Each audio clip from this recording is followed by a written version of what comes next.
I am retired professional triathlete TJ Tollakson, CEO of Dimond Bikes, and today we are filming in front of a live studio audience to talk about 5 ways to stay injury-free while triathlon training. So it's the start of a new year. We've got some exciting things, big goals, planning, dream season, looking at that schedule, periodization of your whole year mapped out in front of you.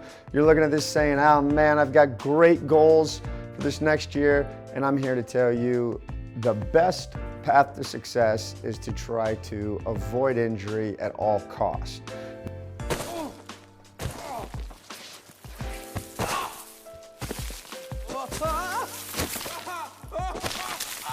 Now it's really hard because I'm no different than any other triathlete. Very type A, very go-getter. I like to set big goals, like to chase them, and I like to stick to a plan no matter what.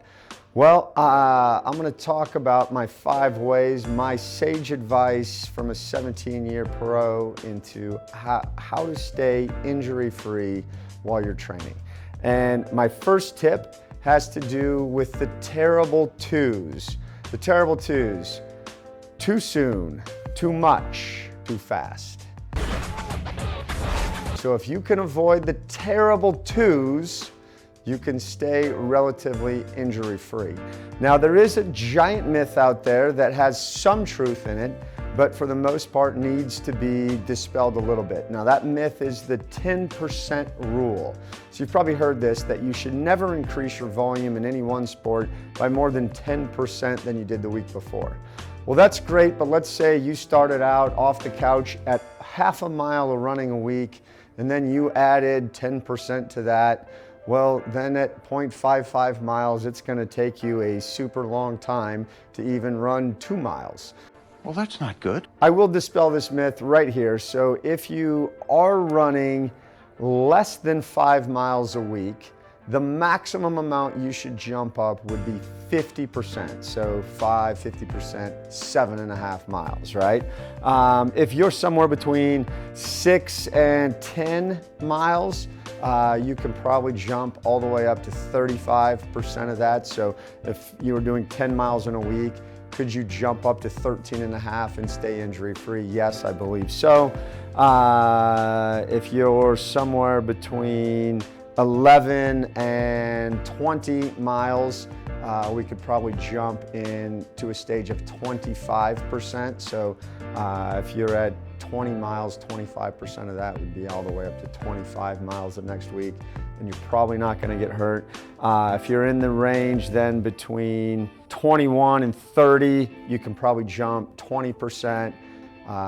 If you are 30 miles, you could run 36 the next week and probably be okay. If you are 41 to, I'm skipping another one for you, Landon. This is fine. 31 to 40 miles, we're gonna put it 15%. We'll put this nice table up here so you can find this and get all of this. 15%, and then if you're in that kind of sweet spot where a lot of athletes stay between 41 and 50 miles, that's kind of where your 10% really falls in. But then if you're over 51 miles a week, you probably actually want to knock that down to about 7%. So a good way to think about that would be like if you were a pro runner and you're running 100 miles in a week, you probably don't want to jump up to 110, even though it's only 10 more miles. But you see the risk of injury increases pretty dramatic anywhere over the 50-mile standpoint. So that's why it's a little better to keep that down to about 7%. But on the lower end, you can go ahead and take adjustments. I will have this one caveat about it, that if you feel something, if you have a niggle, my best piece of advice on an injury is that, hey, it's Steve and cookies. I don't know. Back to what I was talking about. If you feel something, if you've got a niggle in your foot, sore knee, those kind of things, you must remember to be proactive and rest. There are proactive modalities, we'll get into that tip, but you must rest. And this best piece of advice actually came from Liz Blatchford told me this: if you listen to your body when it whispers, you don't have to hear it scream. So when your body is telling you that something is wrong, something is inflamed, something is sore, if you pay attention to it then, you most likely won't have to sit out huge amount of times because you developed a stress fracture by just fighting through that pain. Easy to say after 17 years doing it, a lot harder to understand when you're a young 20-something just getting into the sport. So it will take time to understand that. So if you feel an injury coming on, what should you do? Well, the first is the age-old recipe called RICE. RICE? RICE stands for rest, ice, compression, elevation. Those four things are going to be the best thing. Most of these things are so acute that if you stop and do all of those for 24 hours, you will feel fine. If after 24 hours it is still there, you need to continue on the ice cycle. I say that worst case scenario, you're not going to lose a ton of fitness in 3 days. That's the 72-hour rule on this. So if it hurts so bad that you can't get back to it, go all the way to the 72-hour form. And if it still hurts after 72 hours, you've got a much bigger problem, in which I'm saying you probably didn't listen to a whisper. It was probably already at least moderately yelling at you, if not screaming. And so at that point, you're gonna have to seek some professional help to get over your injury and or use a lot more time off. But the human body will do amazing things and recover and repair extremely well. The next step, so after we have that, the next big thing is rest and easy days. Throughout my career, I either took a day off, usually once a month, but once a week I would try to do either super easy on my legs, meaning like super easy, definitely no run, just an easy ride, and a swim, or a totally day off on my legs, meaning all I do is swim. That's really important. You must remember, you only get fit on the days where you're recovering from your exercise.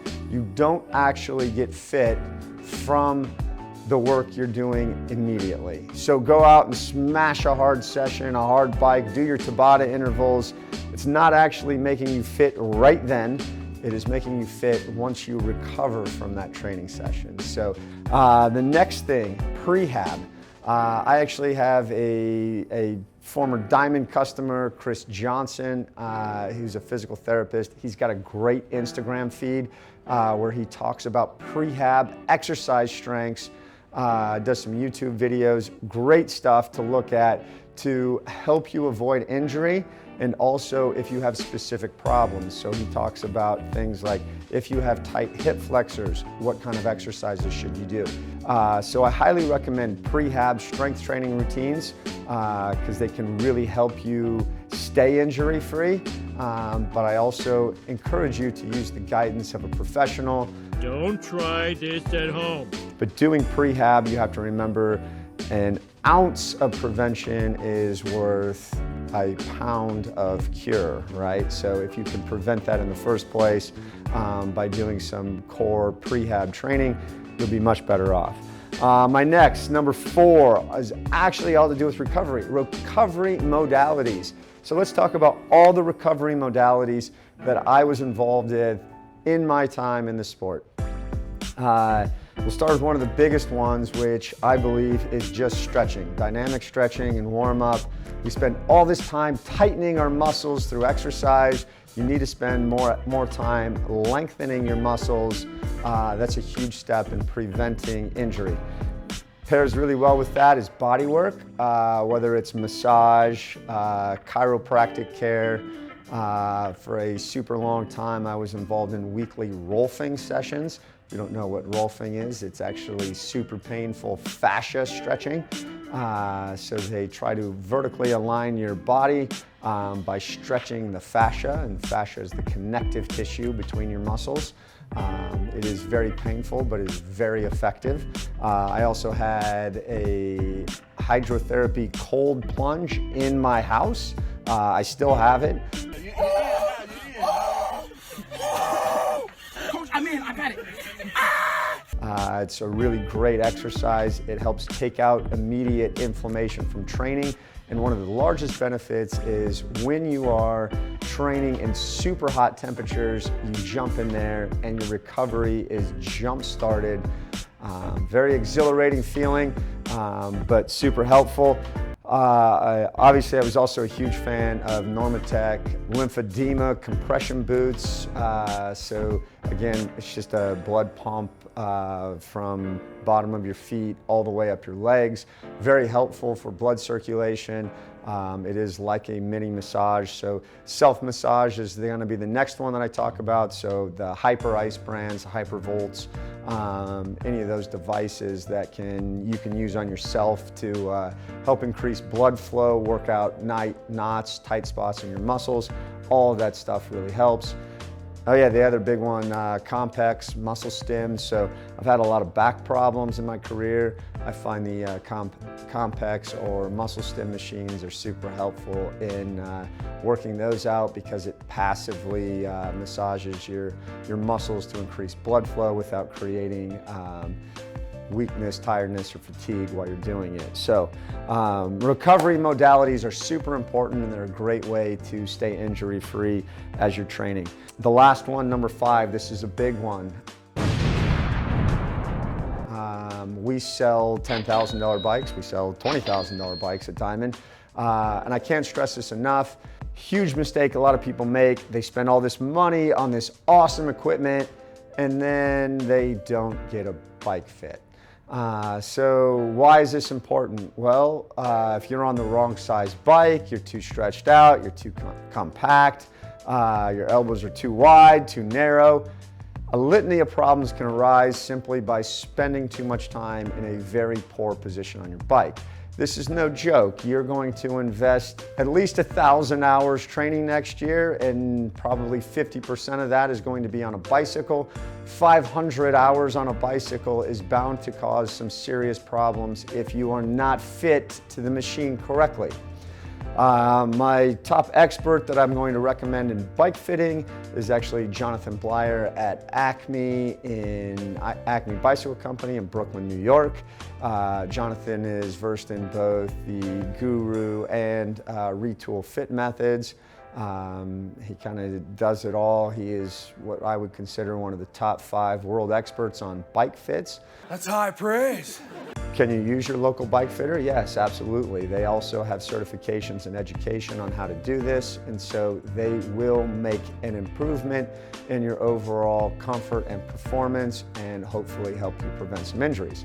Now that's specific to bikes, but the same thing goes for the swim and the run. It's very common to have overuse injuries in swimming that are actually technique related. And so I would encourage you to swim with a group, particularly a coached masters group where you can have somebody actively watching your stroke and giving you feedback to help you avoid injuries and common problems.